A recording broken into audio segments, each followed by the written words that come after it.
Minggu ini disebut dengan Minggu Quasimodogeniti, yang artinya adalah seperti bayi baru lahir, dan pada umumnya nats bacaan ini diambil dari 1 Petrus 2 ayat 2.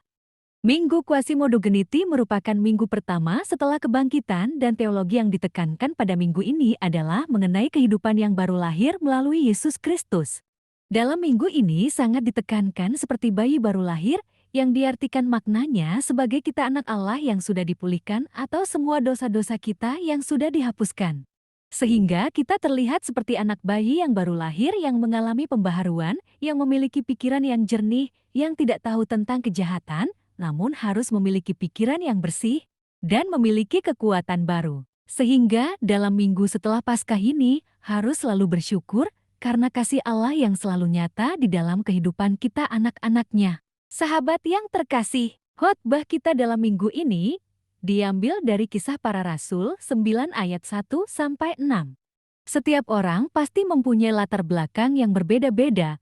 Ada yang berasal dari keluarga yang sederhana, kaya, besar. Ada juga orang yang dulunya sangat baik tetapi dalam perkembangan waktu menjadi jahat karena alasan yang berbeda-beda.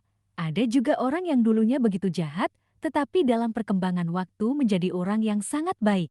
Saya adalah orang Kristen, tetapi dulu saya adalah orang yang jahat. Saya adalah seorang penjudi. Saya berjudi setiap hari Minggu, jadi untuk ke gereja, saya tidak punya waktu. Dan bukan hanya itu, saya juga tidak terlalu memperhatikan segala keperluan keluarga. Saya orang yang sangat jahat. Tetapi sejak Tuhan memanggil saya, segala kehidupan lama saya tinggalkan. Judi, tidak ke gereja, tidak memperhatikan keluarga, semuanya saya tinggalkan. Sekarang saya rajin ke gereja, saya memberikan waktu saya untuk Tuhan, saya menyerahkan seluruh hidup saya kepada Tuhan, dan saya sekarang berdiri di hadapan saudara untuk melayani Tuhan. Demikian juga dalam nats yang kita baca pada hari ini, kita akan melihat bagaimana seorang Saulus dari kehidupan lamanya bertobat menjadi seorang Paulus dalam kehidupan yang baru. Di dalam nats yang kita baca saat ini dalam ayat 1 dan ayat 2 dijelaskan bahwa Paulus adalah seorang pembunuh dan bukan pembunuh sembarangan. Dia adalah pembunuh orang-orang Kristen.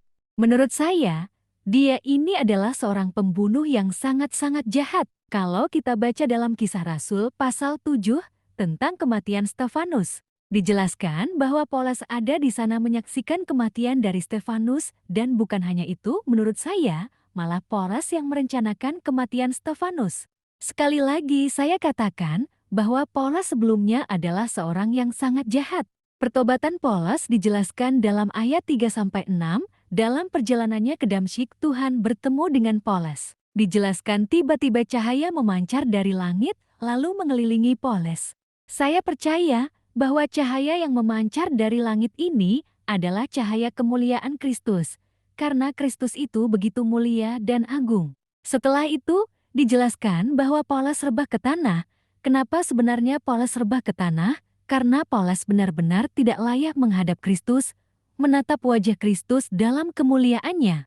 Lalu Tuhan berkata, "Saulus, Saulus, mengapa engkau menganiaya aku?" Pertanyaan Tuhan Yesus ini adalah suatu pertanyaan yang membingungkan bagi Paulus, terlebih juga bagi kita sekarang ini. Apakah Paulus sudah pernah bertemu Tuhan Yesus sebelumnya dan menganiayanya? Saya rasa tidak. Lalu kenapa Tuhan Yesus berkata demikian? Jawabannya adalah karena penganiayaan yang dilakukan oleh Paulus kepada orang-orang Kristen, itu juga dilakukannya kepada Kristus.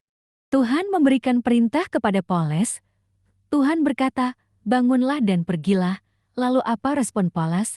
Dijelaskan Saulus bangun dan berdiri, lalu pergi ke kota yang diperintahkan oleh Tuhan.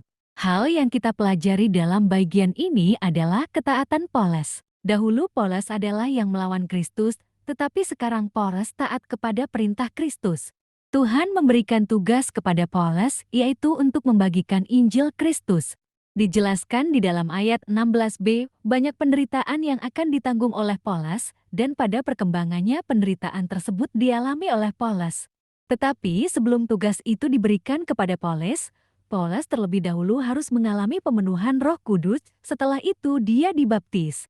Teman-teman, Tuhan tidak pernah melihat latar belakangmu sebagai orang yang mungkin najis dalam berpikir, kasar dalam bertindak, kotor dalam berkata-kata, pokoknya sudah tidak ada bagus-bagusnya mengenai dirimu. Tetapi ingatlah, semua orang dapat menjadi bejana Tuhan yang indah saat bertobat dan hidup sungguh-sungguh di dalamnya. Tuhan tidak pernah menilaimu berdasarkan masa lalu, Tuhan menilaimu berdasarkan akhir hidupmu. Lihatlah tanggapan Tuhan Yesus kepada Ananias yang sempat menolak dengan halus perintah Tuhan saat ia disuruh mendatangi Poles dan menopangkan tangan atasnya. Tetapi firman Tuhan kepadanya, "Pergilah, sebab orang ini adalah alat pilihan bagiku untuk memberitakan namaku kepada bangsa-bangsa lain, serta raja-raja dan orang-orang Israel. Aku sendiri akan menunjukkan kepadanya betapa banyak penderitaan yang harus ia tanggung oleh karena namaku." Kisah Para Rasul 9 ayat 15-16. Dalam kisah di atas disebutkan, bahkan Ananias juga sulit mempercayai bahwa seorang Poles yang terkenal sebagai seorang yang sangat jahat bisa dipakai Tuhan.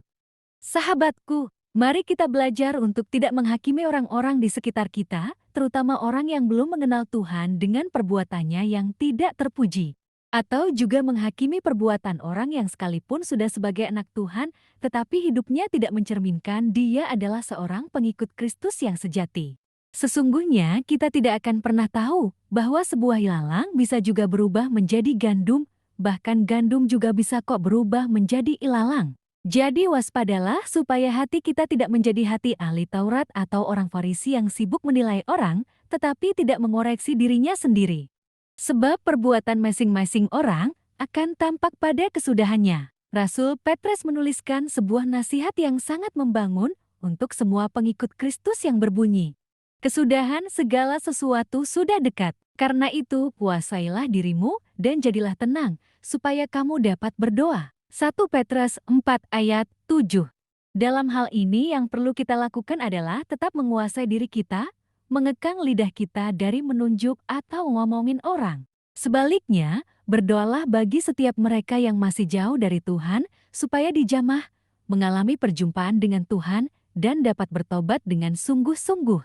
Setiap kita yang sudah menerima Kristus dan memperoleh kasih karunia-Nya dahulu juga terhitung sebagai para pemberontak.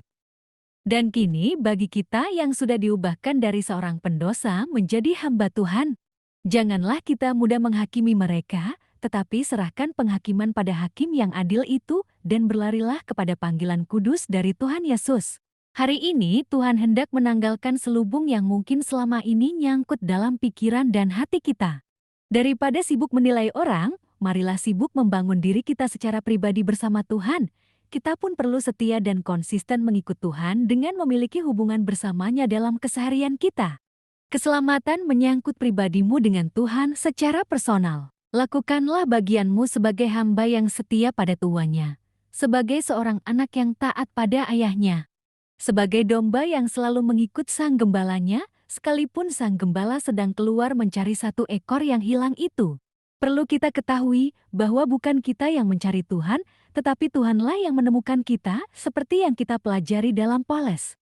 Poles tidak mencari Tuhan, tetapi Tuhanlah yang menemukan Poles. Tuhanlah yang menemukan kita yang ada di tempat ini. Hidup Bapak Ibu sekarang adalah hidup yang baru.